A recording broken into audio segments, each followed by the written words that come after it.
Gracias a Conveagro por esta posibilidad de participar en este conversatorio sumamente importante.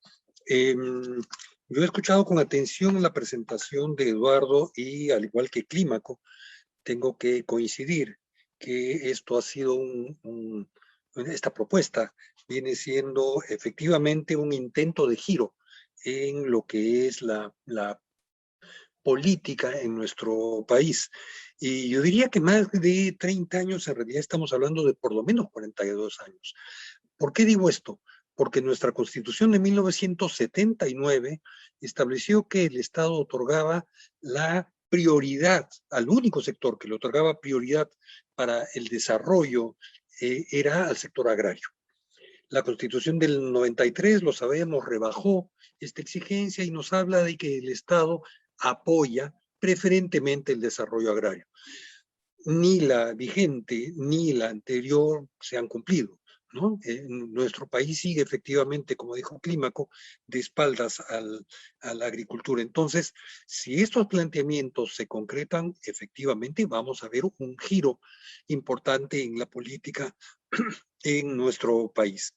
Ahora bien, como Clímaco, yo me quedé todavía pensando en que teníamos 9 ejes de esta reforma agraria y Eduardo nos los ha presentado como 5 ejes, no importa, lo central es que las ideas están allí, ya no será el 8º eje, será el primer eje y creo que eso es importante. Y en efecto, este eje presentado como nueva forma de gobernar es sumamente importante y tiene a este Gabinete de Desarrollo Agrario y Rural como el primero de sus elementos.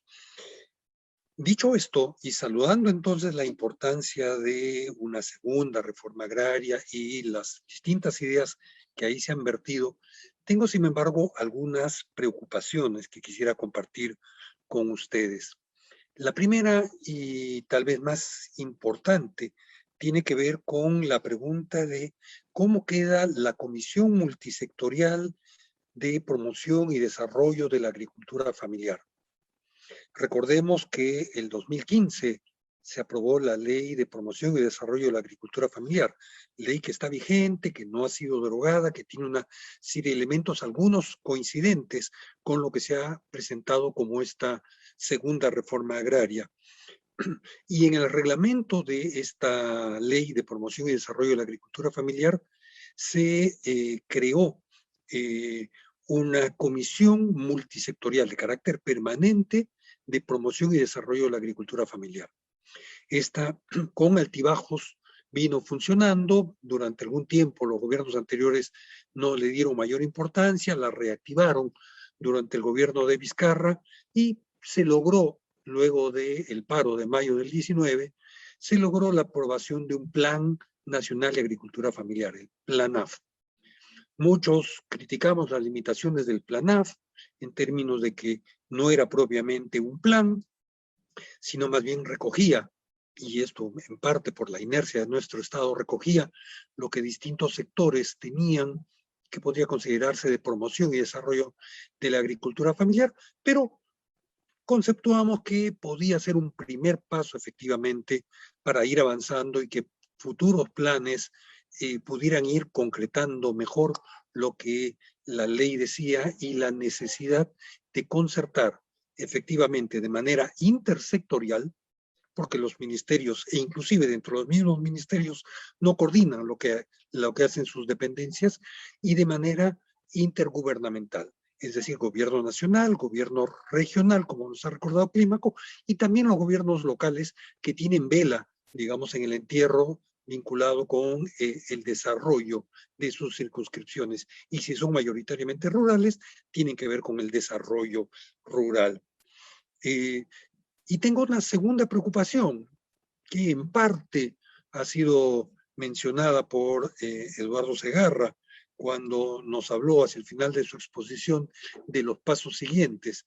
Y esos pasos siguientes tienen que ver con la manera en que exactamente se va a articular una vez que se cree este Gabinete de Desarrollo Agrario y Rural, presidido por el presidente Castillo, como lo anunció él en Cusco hace unas semanas, con el trabajo de este grupo de trabajo para el desarrollo sectorial agrario que debe funcionar hasta diciembre. Entiendo que esta es una instancia básicamente pensada para levantar junto con los gremios y desde las bases propuestas en torno al desarrollo sectorial agrario y yo diría rural, pero hay también otras iniciativas allí en curso. Yo preguntaría cómo se articula esto con otras leyes vigentes y sobre eso voy a volver, espero, en los próximos minutos. Pero antes de ello quisiera mencionar algunos aspectos que han sido destacados en estas últimas semanas, luego de anunciada por el ministro Maita la realización de la segunda reforma agraria, luego del lanzamiento de la misma en el Cusco. Y me alegra escuchar ahí que Eduardo lo haya incorporado dentro del el quinto eje, si no me equivoco, el de la promoción y fomento agrario, que tiene que ver con la formalización de la propiedad, la seguridad jurídica, las cifras de esto, y estoy hablando básicamente de datos del Censo Nacional Agropecuario, son sumamente preocupantes, ¿no? La titulación individual, de acuerdo al censo, sí, y si bien la mayor parte de los agricultores declaran que son propietarios, sin embargo, aquellos que son propietarios, pero que tienen su derecho inscrito en registros públicos, es bastante reducida. Pero más preocupante todavía es la situación de las comunidades campesinas y de las comunidades nativas. Una cifra es la que dice el número de comunidades existentes. Otra es la que nos habla de las comunidades reconocidas. Una tercera fuente es la de las comunidades tituladas. Y otra más, la de las comunidades tituladas y con su título inscrito en registros públicos. Pero la determinante es la cifra relacionada con las comunidades que tienen su título georreferenciado. Y las proporciones allí consecutivamente van reduciéndose al mínimo. Hemos tenido un PTRT 1, un PTRT 2, está terminando, si es que no ha terminado el PTRT 3, y las cifras realmente son lamentables, porque el Estado ha comprometido enormes recursos para esto y hemos avanzado pocos. Entonces me alegra saber que se va a retomar en el impulso a las comunidades campesinas lo relacionado a la titulación, una titulación que debe incluir también su georreferenciación. Pero me preocupa también el tema de la asociatividad, porque en efecto eso hace parte de esta promoción y fomento agrario, pero el tema de la asociatividad es bastante más complejo. A ver, veamos, no estamos pensando, por lo que lo hemos escuchado de Eduardo en otras oportunidades, repetir la experiencia de los años 70, donde se obligó a los campesinos a integrarse en cooperativas o si no, no recibían tierras. Se va a respetar, como dice la ley, la adscripción voluntaria. Perfecto.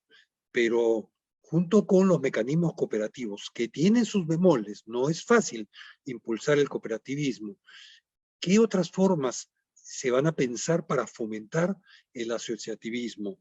¿Qué otras formas se han pensado para que las comunidades también se beneficien de lo que establece esta ley de fortalecimiento del cooperativismo? Porque para empezar, las comunidades no tributan.